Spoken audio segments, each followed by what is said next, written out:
Just recently, I saw the trailer for TMNT, Shredder's generic title, but it's a cheesy 80s action figure show, so I'll give it a pass. And I have to say, I'm impressed with what I've seen. A modern take on the classic beat-em-up Turtles in Time? I'll play a lot of games from around that era, but this one was an exception, and much like the 80s Turtles themselves, I see why it's so beloved and persistent in people's minds. But then I remembered that Shredder's Revenge isn't the first time a new developer has taken a crack at following up Turtles in Time, with the 3D remake Reshelled Edition. Hop in my malfunctioning time machine and I'll show you two turtle-themed brawlers that were lost to time forever. TMNT Out of the Shadows came out around the same time, and suffered the same fate as Reshelled, being that these games are no longer available to the public and are likely never to be sold again. But I've got some connections and I was able to get my hands on both. How do these games fare to modern standards? Are they worth bringing out of purgatory and reviving for a new generation? Tune in after the break to find out! This video is sponsored by World of Tanks. TMNT aren't the only 80s cartoon action heroes getting a resurgence in gaming. Go! Joe. Which one is Joe? Is it that guy? This guy? Are they all named Joe? G.I. Joe is the code name for America's daring, highly trained Special Mission Force. Oh, it's the name of their organization. Okay. World of Tanks on PC is free to play with 100 million players worldwide. You can command over 550 tanks with more than 40 battle arenas. And now for you 80s kids, they're having a collaboration with the real American hero himself, G.I. Joe. Available for purchase now, G.I. Joe Breakthrough Tank Style and Cobra Battle Operational Assault Tank Style are designed to make two corresponding tanks look like toys from the G.I. Joe's classic lineup. Anyone who uses the invite code and completes the G.I. Joe missions will receive free G.I. Joe and Cobra emblems to customize their tanks. When activating the mission, World of Tanks awards users one of each emblem. And then upon collecting 15 tokens, they'll be gifted an additional 5 of each to fully outfit a tank. If you want to check out World of Tanks and this cool collab that they're doing, download the game today with the first link in the description. During the registration, use the invite promo code GIJoe21 and activate in-game missions to receive free G.I. Joe emblems to decorate your tanks. The code also gets you a Tier 5 T14 tank, 500k credits, and 7 days of a premium account. Now back to the video. So, as we all know, Turtles in Time is fantastic. The scenery and locations have so much variety, and the premise of spontaneous time travel feels like such a TMNT thing to do.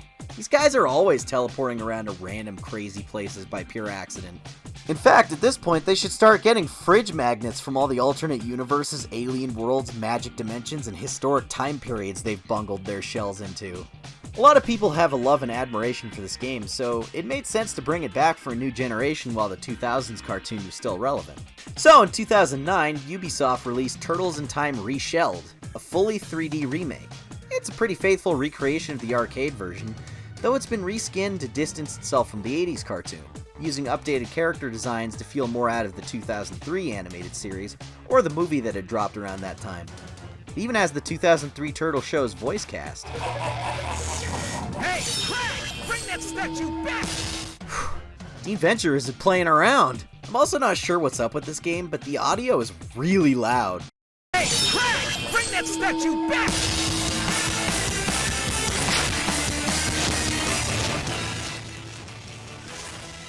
Damn, dude, it peaks so loud, it's all deep fried, it hurts your ears, and I gotta fix it in post. I can't tell if that's just poor audio mixing on the developer's part or a bug or something, but no other games I've recorded in the same session had any of that audio stuff. So if you're familiar with the original game, you'll feel right at home. The biggest difference is that this game takes advantage of being in full 3D and allows you to attack in all 8 directions instead of just your left and right, which is admittedly pretty helpful when you're getting ganged up on, so you don't need to reposition yourself awkwardly to be able to hit anyone. If you hit someone at just the right angle, you can throw them directly at the screen, just like the classic. Ironically, it's not as impressive now because it's just a 3D model coming at the screen instead of a 2D sprite that was cleverly animated to create the illusion of depth. These days, all you gotta do is just toss the ragdoll at the camera. It ain't no thing, baby. Though Reshelled might be a little too accurate to the original in one way. You don't really have, like, combos. It's more so just 2 attack animations that you endlessly spam at every enemy. If there's anything I would have updated about the combat, I would have added a little bit more depth to the amount of moves you can do, since the new graphic style would be more accommodating to crazy fight animations. It still very much feels like an old Super Nintendo game, which can be a good or bad thing depending on what you're looking for. Want something to relive the nostalgia of your pizza-eating Turtle Mania youth? Then they got you covered. Want something that holds up a bit more to modern standards? Regarding the boss characters, Reshelled has a really weird combination of aesthetics. Some character designs are pulled straight from the 80s cartoon, while others feel more like they're trying to emulate the 2003 show, the 2007 movie, or just coming up with a completely new look for the character if they didn't really have anything to reference from the latter. It was weird then seeing Toka and Razar interacting with the cartoon cast, and it's weirder now that they've been morphed to fit a whole other cartoon's art design. I do dig the 2003 voice cast's inclusion though. Turtle soup, my favorite. Tiny Squid Alien is the best Shredder voice by far. Reshelled is also faithful to the original game's difficulty level. Being that it was an arcade game, it was designed to steal quarters from small children wearing multicolored bandana masks with its unavoidable traps and cheap boss moves and overwhelming enemy waves. On my first try, I managed to make it all the way to the final boss, but Super Shredder sent me and my 11-year-old sister, who is now 13, crying back to Master Splinter asking him for more change before another kid took the machine. Unfortunately, in spite of being successful commercially, Time Turtles Reloaded is a brand license game, and those are cursed with finite lifespans on digital markets. Sure, it's not so bad when you can buy a physical copy of the game from some guy in Ohio on eBay or dig it up in a used games bin at the GameStop, but this game was only released digitally on PlayStation Store and Xbox Live Arcade. So when Ubisoft's license to create and distribute games based on TMNT ended, Turtles in Time Reshelled fell into the same portal to nowhere as 90s Mary Jane Watson, never to be seen again except in stuff made by me. But how'd I get a chance to play it? Well, I had help from a friend by the name of Blair. If you want to show some appreciation for him trusting a fiend and scoundrel like me with his PSN login details, go check out his website comicbookgames.com. And because I know it's right up your alley because you're you, get his book about Spider-Man video games. It's a good read. Farewell, Turtles Times Magazine Lost in Tokyo. You were serviceable. But you know what? Nothing beats the classic. And that's not going away anytime soon. Seeing as how they go hand in hand after suffering the same fate, I may as well talk about TMNT Out of the Shadows. No, not the movie, I mean the game. Yeah, the SEO on that is real screwed up now. Released in 2013 from developer Redfly Studios, TMNT Web of Shadows is a game that somewhat kinda sorta resembles the 2012 animated series, since that was the hip new thing at the time. However, it doesn't share any voice actors from that show and has a completely different art style. The similarity is apparent more so in the character designs and the way villains are utilized. Like the Krang being a race of aliens instead of just a single guy, or having Baxter Stockman and Karai both being controlled by Shredder, or Donnie simping for April. Raph, do you think a tat would make me look tougher? Absolutely, Mikey. Ink is the key to outer toughness. And hey, maybe Dawn could go too and get a big heart that says April. Not listening to you, la la la la la la la. Guys, cool it. Let's go. I'm not the biggest fan of the voice acting in this game, as a lot of these voices sound a bit amateurish in some cases, or just don't feel like a good fit for their characters and others, even if they are pretty talented. Maybe I'm a bit biased, but the only voice I like here from the Turtles themselves is Donatello, since he's my friend Ben Tennyson. Be sure to subscribe to Xavier for more videos like this one. See you next time. It's good to see that Ben's still getting work in the voice acting industry after that alien hero thing fell through. So what's this game about? Well, it just loosely adapts a story arc from the Nickelodeon cartoon. I mean, incredibly loosely. Just the same basic idea of Shredder deciding to steal technology from the alien race, the Krang, so his scientist bro Baxter Stockman can use it to build him something cool. So the Turtles set out to stop all three of these different factions of bad guys in a rip-roaring, bug-filled, poorly designed adventure. You gotta love these slideshow cutscenes because they skimped on the budget. It just looks so ugly. Like they just traced over the character models really quickly instead of drawing this art from scratch. Nothing moves in these scenes and they reuse art for character poses constantly. You can't even say they were going for a cool comic book style like Infamous's cutscenes, because this is just so basic and bland. The backgrounds are all flat colors and these are just awful to look at. I also have no idea why April O'Neil is in this game, because after this weird intro sequence, you never play as her again.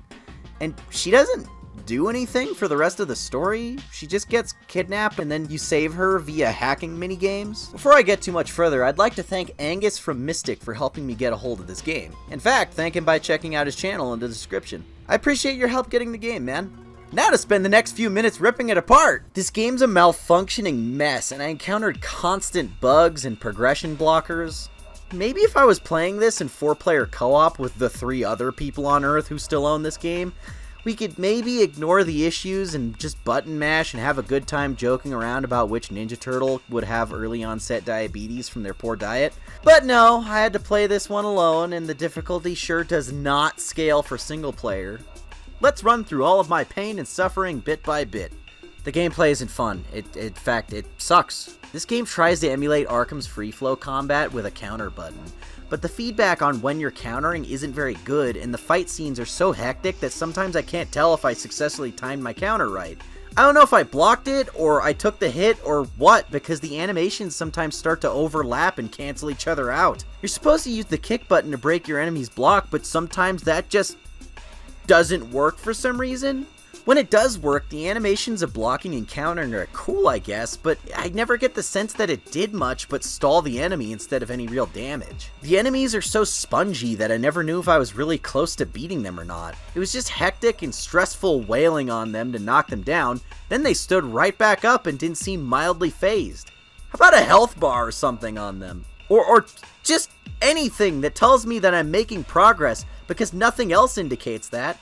Even knocking off a guy's armor or slicing off a robot enemy's mechanical limbs didn't seem to do anything because they just kept going and going and going. The fighting feels slow and floaty. I feel like maybe it got faster after I bought most of the upgrades by the end of the game, but it took a while to notice a difference. Playing this game just felt like a boring slog. And when presented with the opportunity, I found myself choosing to just run past huge swaths of enemies because it was just a hassle to fight and not fun at all. If fighting in your combat-driven game isn't good, then you have nothing. Special moves are useless too because it's the most awkwardly implemented combat mechanic I've ever seen. To do a special move, you need to press the right trigger or the R2 button on PlayStation, and then move the right joystick in a direction towards the enemy you want to hit. Using the right joystick for anything other than camera movement is so awkward and horrible. God of War gets away with it because that game's camera is fixed and you don't have to move it, so using the stick to evade is fine. Here, you temporarily lose control of the camera to do your special attack. And the camera is already typically clipping into walls or being obscured by scenery, so that's just a mess to pull off. And because you're using the trigger and the stick at the same time, your fingers are completely off the face buttons, so you just have to stop fighting to do these moves. I have no idea who would think this was a good idea. Just do like an Ultimate Alliance and have it be like trigger plus one of the face buttons, because then you have way more control. Which reminds me, reviving a downed player requires you to press R2 and L1 at the same time. Why not L1 and R1? Why not R2 and L2? Why that? Why the most awkward possible combination of buttons? Every individual turtle carries their own items. You can get pickups like pizza for health packs, throwing stars and grenades, because we know how much the Ninja Turtles love grenades. And that works fine for multiplayer, whoever picks it up should be the one to use it. But in single player, these items don't transfer when you switch characters mid-gameplay. I could have stocked up on health and weapons as Leonardo, gotten overwhelmed by enemies and knocked out, and then have none of that stuff as any of the other 3 turtles, with no way to revive him because reviving players costs a health pickup. Except for special occasions where it randomly doesn't for some reason. Boss fights don't have health bars either and just do like 80% unblockable attacks, so you have to just take the hit because ranged combat is practically non-existent. Thankfully, there really aren't that many bosses in the game anyway. You fight Karai twice, Baxter Stockman's robot, and Shredder twice. The real difficulty for all of these comes from just braving the overwhelming, constant waves of enemies that all feel just as tough individually as the boss. Is there anything I like about this game, you may ask? Well, I like the designs for the turtles.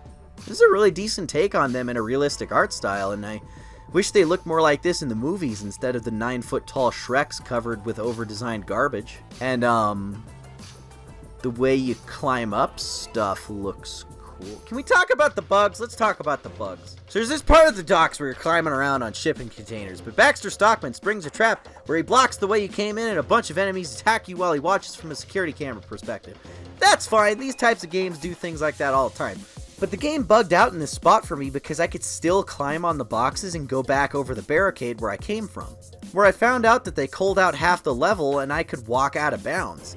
Then I went back to the intended area to go forward and it repeated the security camera fight again.